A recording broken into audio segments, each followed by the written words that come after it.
বাংলাদেশ।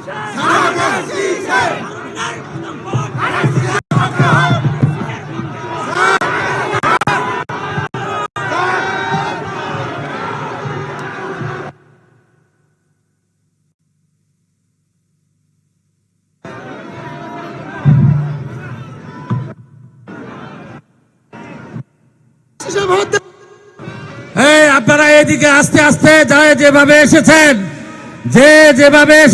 স্টেজে উঠবেন না, প্লিজ স্টেজে উঠবেন না। আপনারা সাইড দিয়ে আস্তে আস্তে বাইরে যান। যেদিক দিকে এসেছেন আপনারা আস্তে আস্তে ভাই ভাই বিজেপি ভাই মানে লাঠি চার্জ করিয়েন না ভাই, লাঠি চার্জ করিয়েন না প্লিজ। ভাইরা আমাদের নেতাকে যেতে দিন। আরো প্রোগ্রাম আছে ওনার 3টায়। উনি বলে গেছেন সবার আগে আগামী দিনের মার্কা তারেক রহমানের মার্কা, 12 তারিখে বিজয়ের মার্কা। হিন্দু মুসলিম বেঁধেছে জোট,